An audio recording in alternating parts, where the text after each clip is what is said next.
How's everyone doing out there today? I'm Dissonance, and thanks for tuning into my channel. Last month, I put out a video that was actually a pretty big hit for my channel, and it was on this Cursed City stage, D9. Last time I did it was actually on normal mode, and it featured Scylla the Drakes. Now, you can see here what I did for normal mode. That's nothing special. I actually got a hard mode one for you this time. If you've been playing the game for, I want to say about 7-8 months now, you should have gotten your hands on this champion for free and potentially a 5-star soul also for free. The champion in question today is actually Loki. Now, I tried Loki in my standard regen immortal set that I borrowed from Godseeker. Didn't quite get the job done. Even with the brimstone, he wastes too many turns, and he gets weak hit enough that he's not just a one-ing all the time. It actually turned out to be a negative in this case. So instead, I got this idea from my clanmate after I timed out and had about 20% of the boss left. And he said something like this. Let's bring it up on the screen here. This is what he said. Can you get a destroy set on Loki and retry? And that, my friends, is what we're here to talk about today. So I'll show you the build real quick.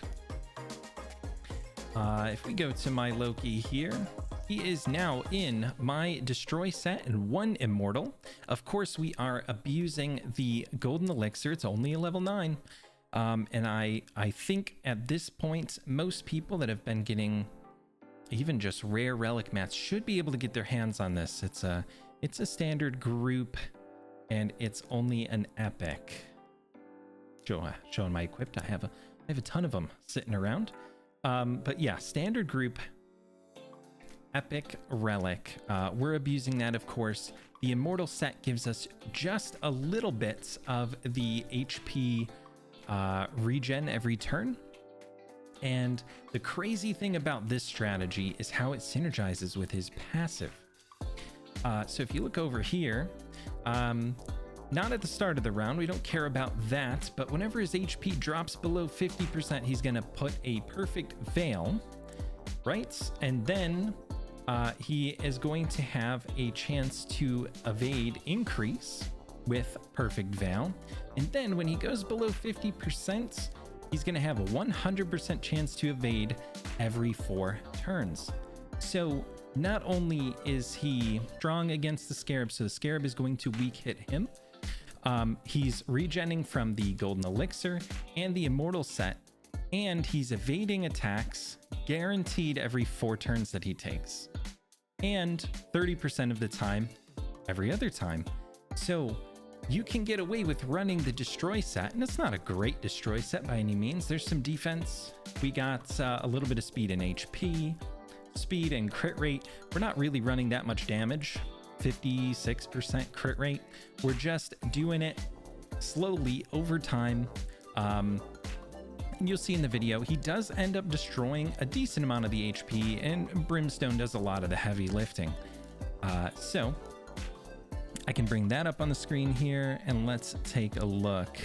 Won't watch the whole thing. It's not quite as long as the Syl one, but it is fairly tiny.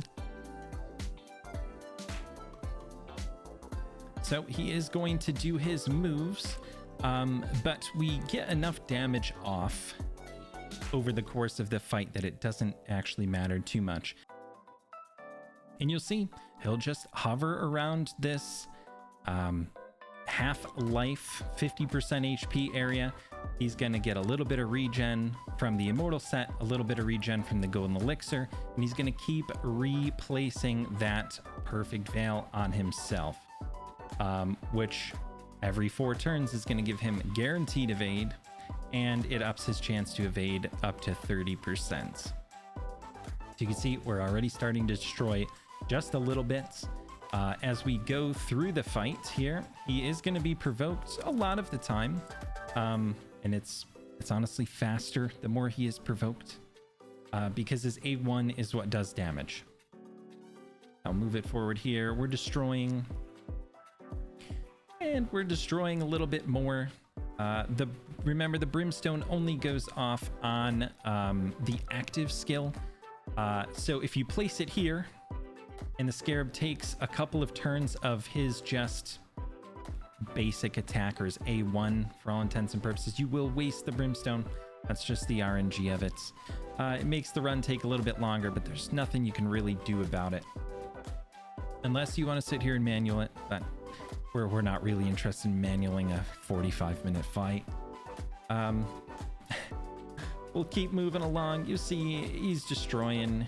He's still alive. He's brimstone, more destroy. We're almost halfway destroyed here. Moving along. We're at about the 23-minute mark now. And this is where it starts to pick up the pace. You see, you know, once you get the carapace under 50%, a lot of the damage reduction is gone. It is very front-loaded to the first percent, and then the first 10%, I believe, and then 50% is where his damage reduction tiers line up. That brimstone did a lot. Let's see how much this one does. Should land here. Oh, nope, it was mistimed. It was mistimed. Let's try for another one here. Here we go. Well, this one, nope, it looks like that one's not going to line up either.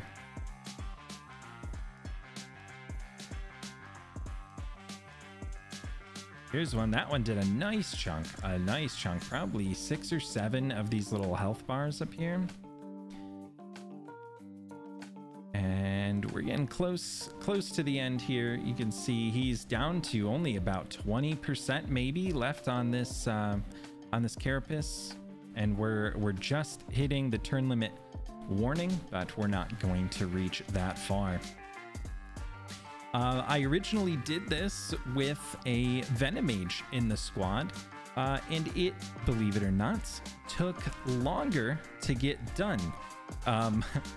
It took longer to finish with the Venomage in than it did without him, and I think the problem there was that he wasn't spending enough time not provoked, so he wasn't getting up the poisons. He needs to activate the poisons to do a significant amount of damage on his A1 to get more destroy off. So Loki in the destroy set was actually more effective than Venomage if you don't build resistance. Venomage would be perfectly fine on this rotation, I'm sure, but not maybe everybody has that. And if you've been playing the game for long enough, Loki was a free login legendary with a soul, which makes him very, very convenient for this particular rotation, which only allows HP and support from the High Elves, Barbarians, or Lizardmen. So that is our restrictive contents D9 Borgoth of this month, and hopefully opening up some more Cursed City for everyone out there. One more look at the build just in case. We got the destroy set. We got a little bit of regen from the immortal. About, I don't think I mentioned it before, but we are rocking about 218 speed. The speed on the Scarab is not super fast. I want to say it was 150 when I looked at it, even on hard mode, which was very surprising to me.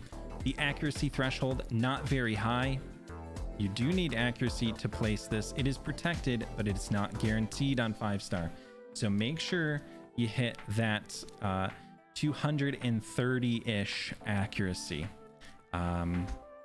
And yeah, good luck on your Cursed City and your Scarab King clears. Thanks for watching, and we'll catch you on the next one.